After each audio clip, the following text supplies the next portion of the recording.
balandi ya émission qui nous attire ces malheurs.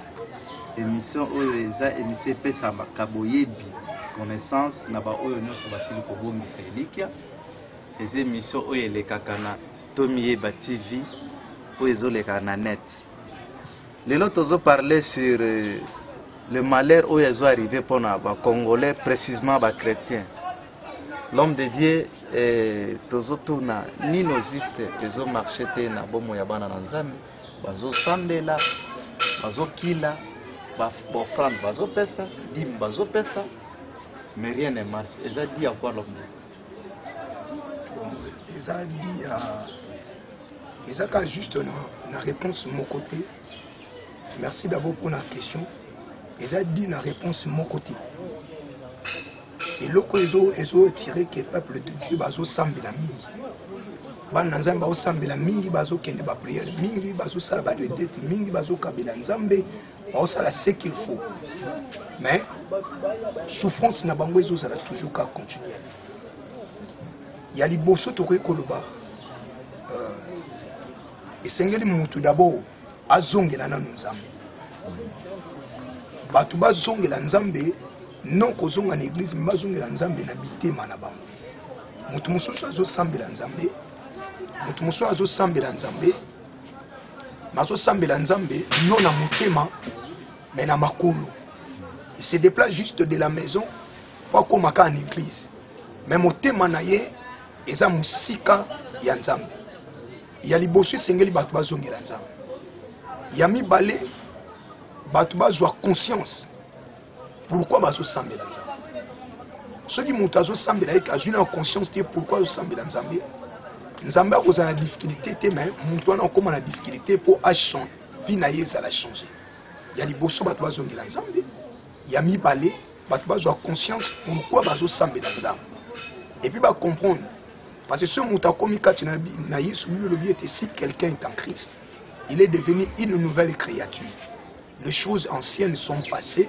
Et voici toutes choses sont devenues nouvelles. C'est-à-dire automatiquement tant que comme kati na Yesu non église mais kati na Yesu makamunyo se komaka yasika.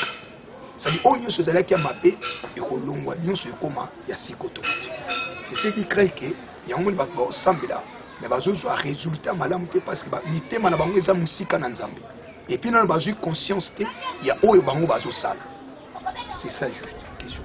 L'homme de Dieu peut-être cause à la paix c'est na biso ba marché qui bien dans nzambe te yango système on est kangi biso po ya des fois to mona ki ya un aveugle la botama ki batuli yesu ba bi mais moto yo eza masumo bakoko na ye obi eza masumo ne mais to mona ki réponse à Jésus que non eza volonté à nzambe tant que eza volonté à nzambe te aligné te biso to souffrir. Bon il y a d'abord trois choses à retenir na kati. So mutazo le kanakati ya souffrance, il y a d'abord trois choses. Faut retenir d'abord monsieur koza na nzambe ye mokaza na kati auteur. Ya mi balé koza ya diable na auteur, ya mi satu mutu ye moko pa koza na base. Mais so déjà nzamba na base nango ezala kapwa pe sa gloire. Ndenge le kai na kaya Job, Dieu lui a permis que ezala bongo mais na sima nzamba pe sa ki gloire.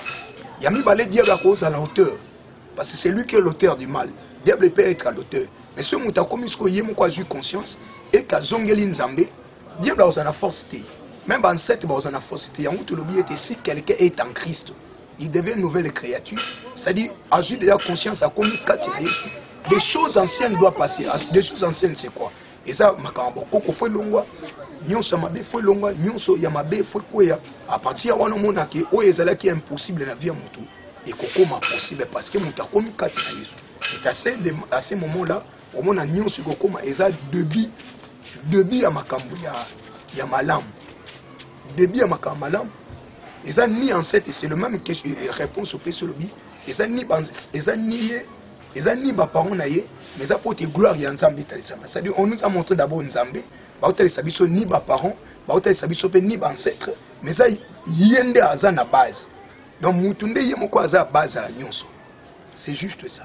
Même l'homme de Dieu tam suspect cause à la système ya mboka te poto moni pe na mboka le ba oyo bakambaka biso na mboka ba mi pesa ke pa na nzambe te.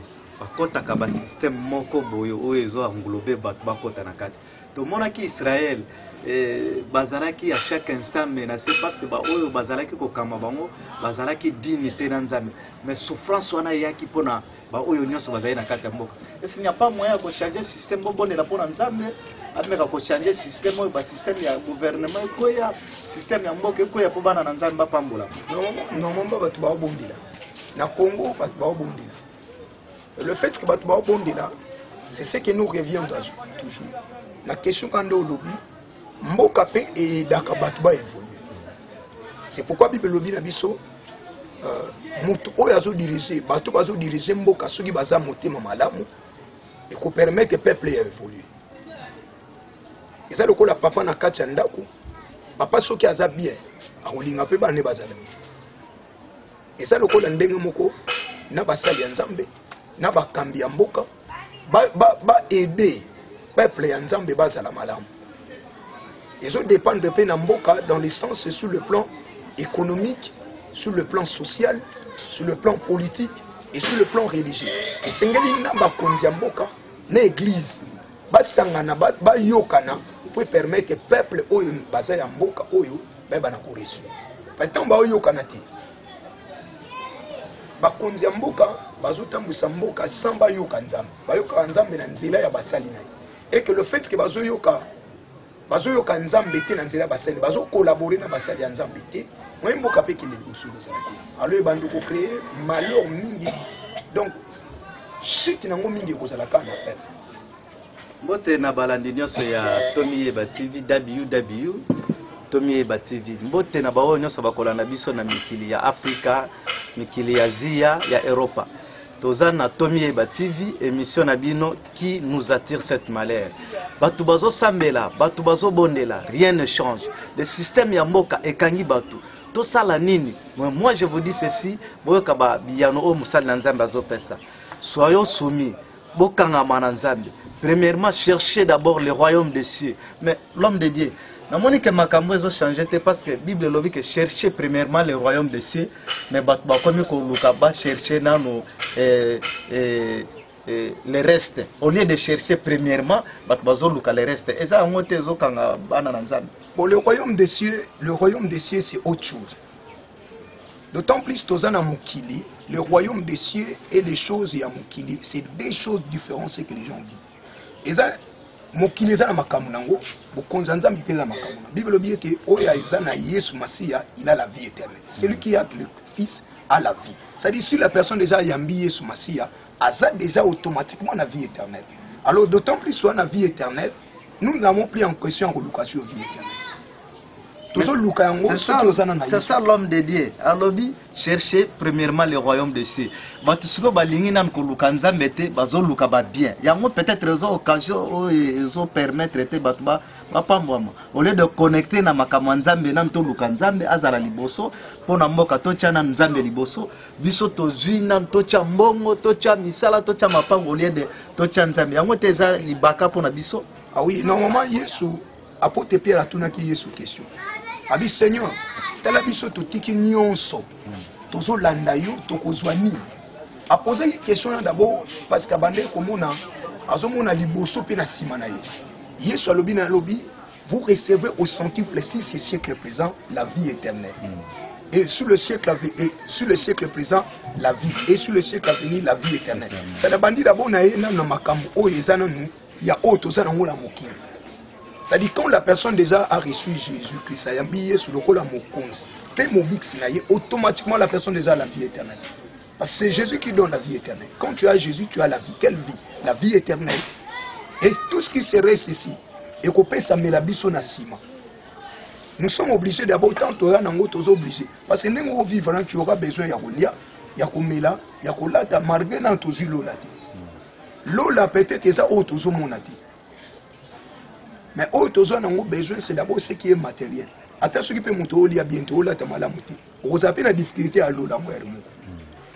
Parce qu'on a l'eau, là, qu'on a tout qui ne peut pas coller à te, comme la te, coller à te, ma camususu, et qu'on souka awa. L'eau, là, c'est ce qui est spirituel. Merci, Motoranzambe.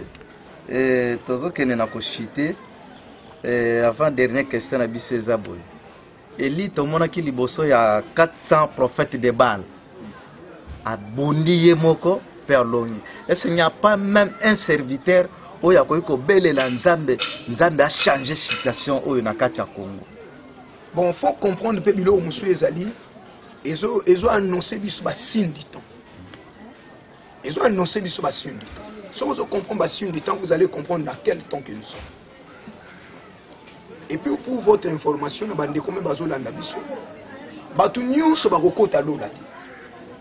il faut que les gens mènent la tête. Parce que la Bible était à ceux qui l'ont reçu, à ceux qui croient son nom, il a donné le pouvoir de devenir enfant de Dieu. C'est-à-dire que lorsque vous avez est-ce que Batunyo Sonzamba loba quelque part na Bible que Batunyo se fois kota lola? Non. Malobi ba oba ko yambaye, ba oba ko ndimaye apesi bango bokonja ko koma bana nzambe ils ont l'accès ya bokonzi na nzamba ko kota lola. Ça dit ba oba ko ndimate, ils seront condamnés.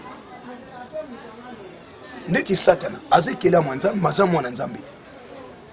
Tobota maka bikela mwanza metoko bana na nzambe en acceptant Jésus-Christ comme Seigneur et Sauveur.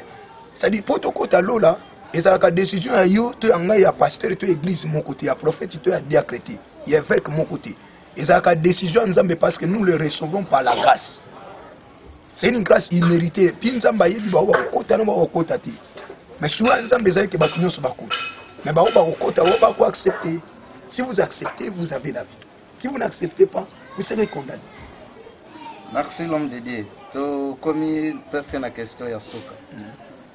Toyoki o nyoso bolobi na biso bana na nzambe bazoko mituna to sala nini po sikoyo po to longwa na souffrance oyo parce que tomoni na Bible Yesu a recommandé na ba militaire soki oke guerre ko botole loka moninga te po yo longa soki ba pesoli pate kozwa na makasi te biso toyoki o nyoso yo lobi siko to sala nini po siko to longwa na ba malédiction oyo.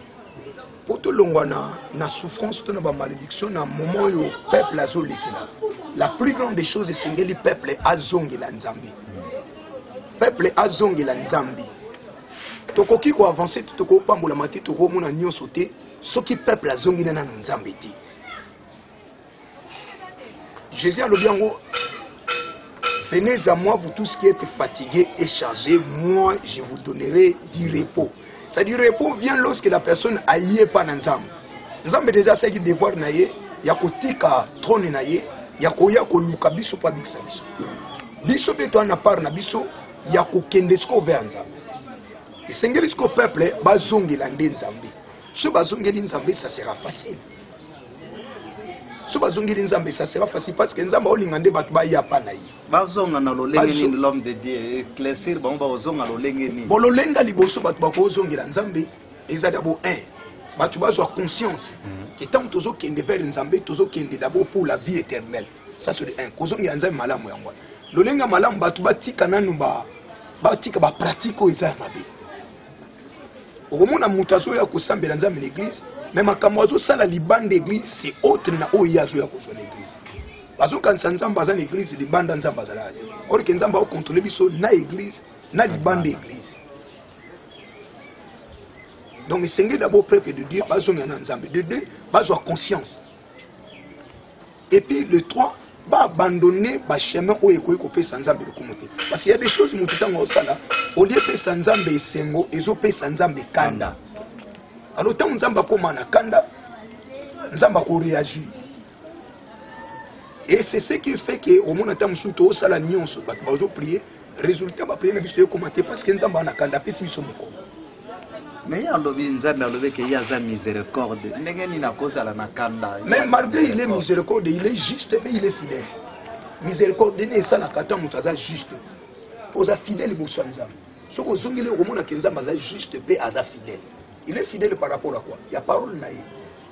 aza fidèle par rapport à parole na ye na oya zoloba soki yo tosi nzamba osaila nzamba ponaka te, il fait pas l'acception des personnes, il fait grâce à qui le veut. Mais nzamba sala kasiko kasi na ye na ba o bazo zongela ye na ba o bazo ndimela ye na bazo accepter ba paramètres nyonso, et ça va permettre au monde que mutu wana ta mususu azaki na condition ya mabe mutu évolue et cause à la yoza awa. Si vous n'obéissez pas à Dieu, olobi atoke poto atoke place ni bénédiction ya nzambe ezali, bénédiction ezali okopambola make. Pourquoi? Parce que vous êtes sous la malédiction. Or que la malédiction c'est quoi? Malédiction ezali toutes paroles o ezali mabe likolo ya mutu, ekozala ya baparent na yo, ekozala ya nzambe, ekozala o yo moko mutu yo moko forcé oluki yango netamboli nezalaki yango. Or que sengeli bita liboso mutu azongela na nzambe, c'est-à-dire apesa motema ne vie na ye, corps et âme vie na ye, à sacrifier en nzambe, abandonner ce qui est demandé. Et vous allez voir que parce que nanzela no nzamba ko sala Congo mo nzambe po sala na Israël azoika mutu moko, c'était Moïse. Azoki Moïse a créé, à partir de Moïse a délivré toute l'Israël. C'est juste la même chose. L'homme de Dieu, dernière question, est-ce qu'il n'y a pas moyen de faire la lisanga ya basanto? Oloki quelques net biso na quartier ou na mbinza ozone, bokoki ko se relever te bo sala défi nzambe pena à confondre toutes choses ou ezaya yete na kati ya mboka. Bon, je peux dire oui comme je peux dire non. Eza facile mais eza un peu difficile. Parce que batu bana na croyance na bango. Nde soki na église oyo bazana ba misu bandimaka Jésus Christ comme Seigneur Sauveur. Ba misu ba Jésus Christ aza mwana makango. Ba misu bandimaka Nzambe mais bandimaka Jésus Christ. Siko ba différence nous surtout wana eza difficile pour réunir bango nyos. Et qui sera là pour les réunir et de croire? Mbote na bino nyonso bolandi biso tokomi presque na suka ya émission na biso topesi bino mbote bandimi nyonso ya ba chrétien nyonso ya mboka Congo ya monde entier tosalie bino bisika boza bino bokolanda émission oyo boyo baza na posa ya kobenga biso bo taper na www.tomiyeba TV nde bokozwa biso na émission na biso okokota na Vive okokota na YouTube na yo okozwa biso otape kaka www.tomiyeba.tv nde okozwa biso. Et l'homme de Dieu okoki ko se présenter ba coordonnées na yo ba o nyonso ba kolanda yo ba kozala na posa ba contacter okoki ba kozwa yo na lenge nini adresse ya église précisément ba identité na. OK.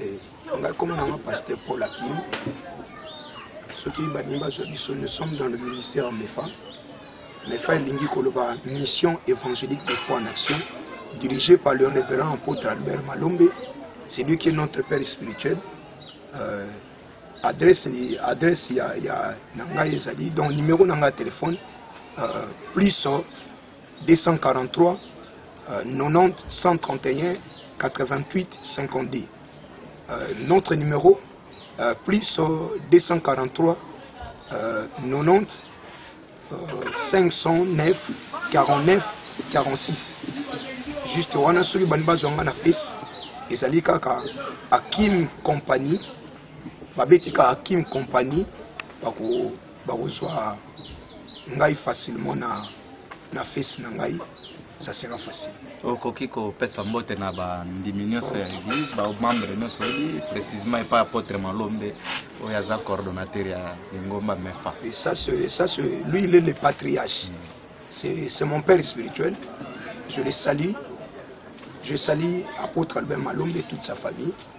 Je salue l'ancien Guy Lunga Chabwila. Je salue tous les pasteurs de MEFA. Je salue en bref toute l'église de MEFA. Baonyoso bakolandango nzamba pambola bango église o nga nazo kambezali juste sur avenue naza juste na Ngalema na avenue Matumona numéro 22 na quartier Binza village, référence ezalika ya Gilf chaussée de Matadi Gilf okoti Mbanzamboma toza wana référence na biso yango wana. nzamba pambola mbote na bino nyonso tokomi na suka na pesi mbote na le oyo azalaki na sima machine Eric le cameraman oyo abatamaka na sima monanaka te topesi mbote na DG na biso Kelita topesi na cordon Lewis oyo azalaka pesi ntango nyonso na biso ngai moko Blaise Lucea le présentateur de l'émission na saluer membre nyonso ya Tomiyeba TV bao nyonso bakolanda biso tikete nzambe apambola bino nzambe afungola ba journée na bino bolanda biso ntango nyonso bokozwa boyebi pe makambo kitoko kolanda biso tosilisi émission na biso merci pasteur nzambe apambola